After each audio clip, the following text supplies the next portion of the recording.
What's up, you guys? We are back. Today's warm-up, we're going to start with some strict burpees.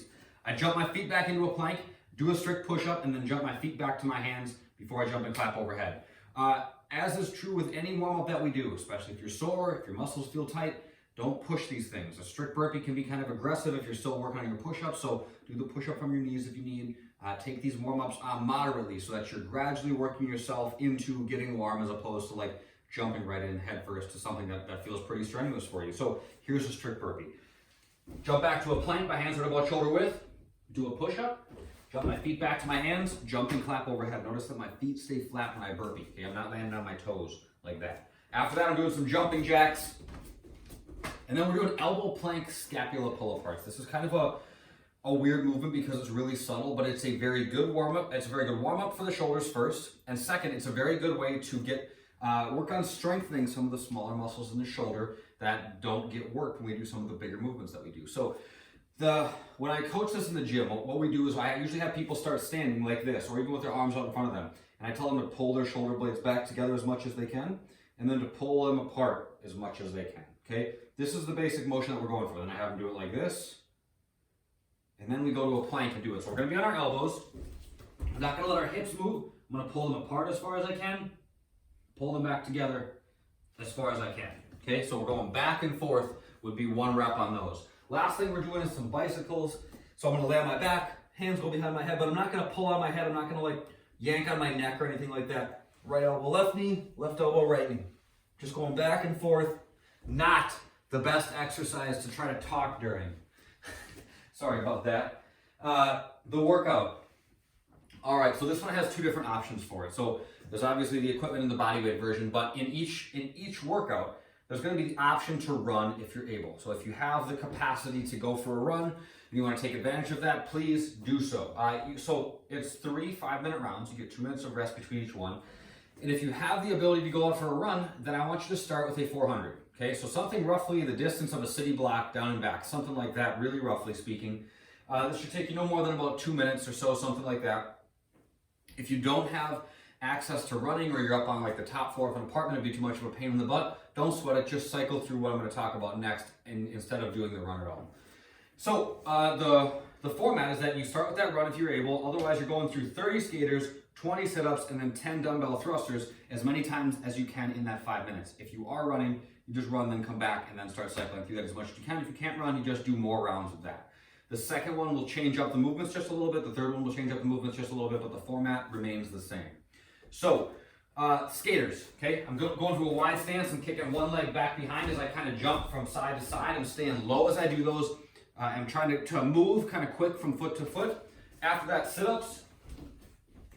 Lay down, put my arms up overhead, throw my arms forward, and sit all the way up. And then last, we're doing dumbbell thrusters for this workout. So I got these dang dumbbells. I'm gonna put them on my shoulders, I'm gonna squeeze my belly, find my squat stance, I slowly descend into my squat, and then I stand and press to overhead. Okay, so the thruster is all the way up to overhead at the top.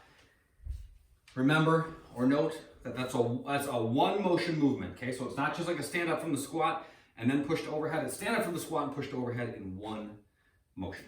All right, the second one, after we rest for 2 minutes, we get another 5 minutes. Run 400 or don't. Then it's going to be 30 double unders or lateral jumps over a dumbbell, okay, back and forth.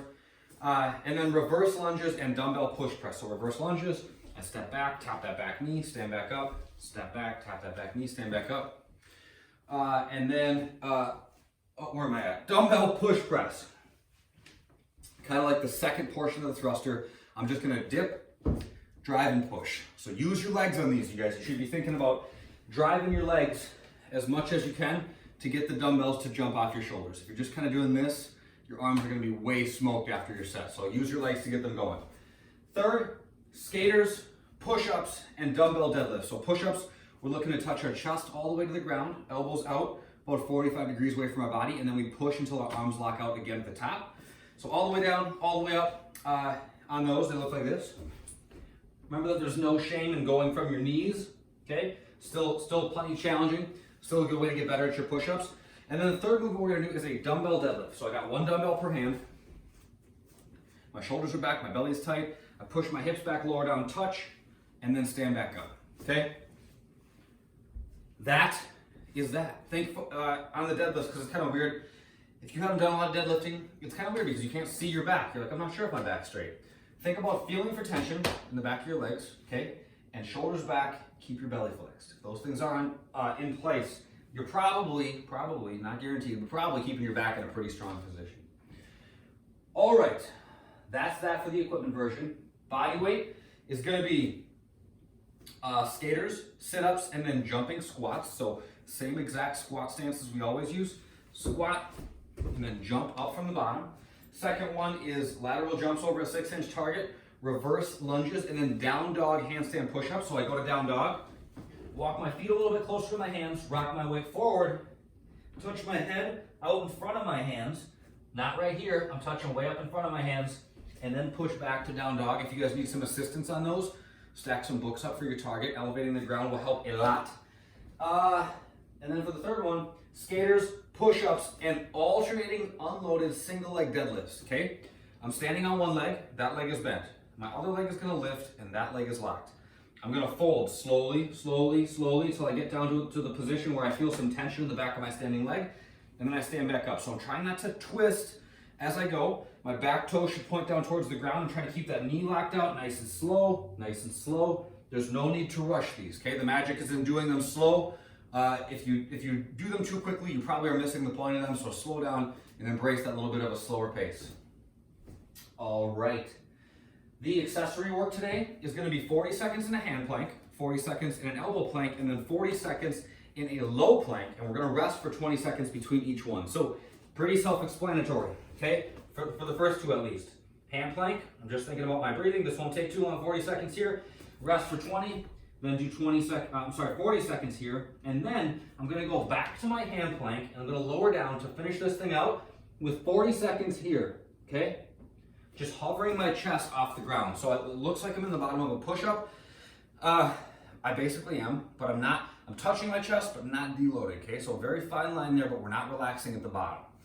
The last thing we're doing, the mobility work, we're gonna work on rolling out our thoracic spine with a lacrosse ball, assuming I can find one to demonstrate with. I'm gonna lay on my back. I put the ball on one side of my spine, and I'm just going back and forth with my arms. So I gently tap my thumb to the ground, then I come back to my hip, back and forth. Do about 5 passes, then I scoot the ball down an inch, do about 5 passes. Whew, this is such a good one.